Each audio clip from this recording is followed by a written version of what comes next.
When we're assessing the inquiry and knowledge building, it's actually a process that we're assessing.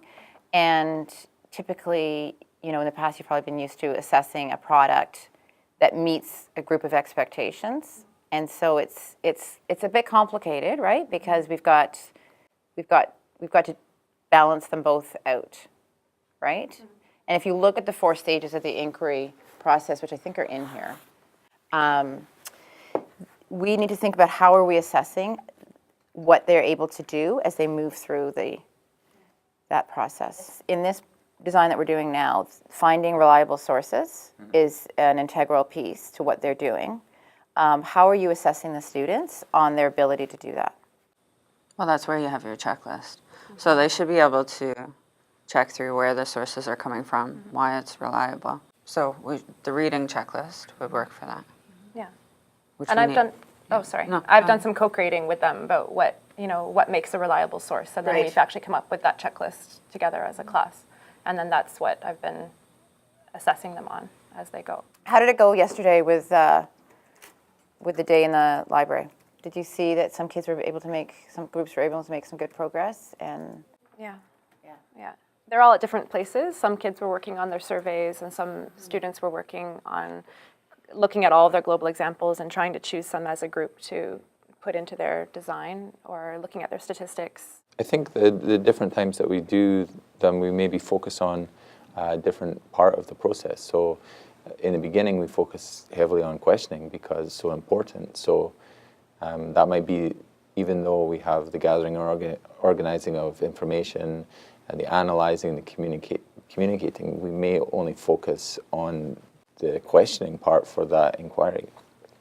And then on reflection, we may next time think we need to do more on analyzing and interpreting because we didn't hit, or there's a lot of students didn't quite get there. So that may be our focus. So the questioning may not be as prominent. So once we see this process through to the end, we can then reflect and plan for next time.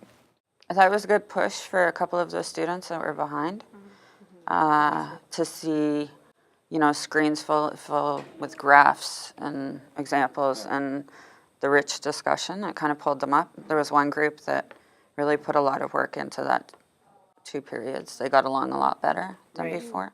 So if you think about the first stage was the question, formulating a good question, and looking at how you moved the student along in that process with coming up with a really good question to guide what they were doing.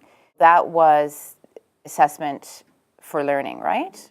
So how did you do that with the students? Every student is a little bit different in how they choose to present things or how they choose to organize their work or write things out. So I'm finding it takes me a little bit more time to assess each student now than it would in the past. It's very differentiated. Very differentiated, yeah. Yeah, which is great. Which is great, and it gives them more buy-in. Well, and it's not, when you're assessing thinking, you're not looking at fixed benchmarks, right? We've had to develop a variety of tools to change the way that we assess. And that's what we've been doing over the last year, is to look at the different tools that we use. So both of you probably, and you, Nancy, have really changed how you assess within the last year. The tools that we use to track their thinking are what make assessment easier for us, because to say that we're individually assessing each student in completely different ways is overwhelming in a class of 32. So it's the tools that we use that are able to track what they're thinking over time. I find the most effective thing is to sit down with the group and talk. And that's where I really find conferencing. Individual conferencing. Yeah. That's what I find is the most effective. And conferencing online too is great, because for some who are shyer with speaking one-on-one, and then there's a record of that. So you have that record later on, you can go back and reflect on the comments back and forth. So. And do you find the knowledge forum, because you can track the contributions by the students, is an effective way? Yeah, I find students that wouldn't say too much in class can contribute a lot in knowledge forum. And you can be very surprised what they're thinking, and they use it in different ways, and oftentimes the thinking keeps going after the end of the project. You can find students who go back to the pages and keep working on them long after the project is finished and the assessment is done. They keep going. Also, the as Ella said, the observations and conversations and student product are the three data points that you use in assessment anyway. So rather than just looking at the product, you need to take those conversations and observations, you just see them over time. And those anecdotal comments. Walking by and listening to them talk, and hearing those conversations, even when you're not sitting with them, it's even better actually.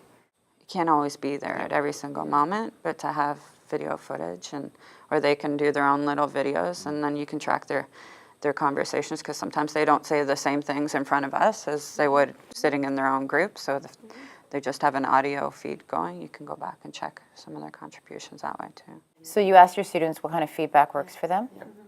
What did you find out?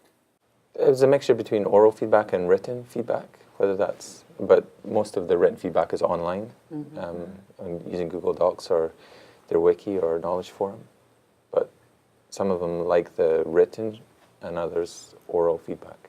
And I think it's important to check later as the year goes on too, because some of them are not used to different types of feedback. So if their experience has only been one type of feedback, they wouldn't know that something else would work for them too. So, and we keep checking in to see some of them develop more of an interest in one than the other.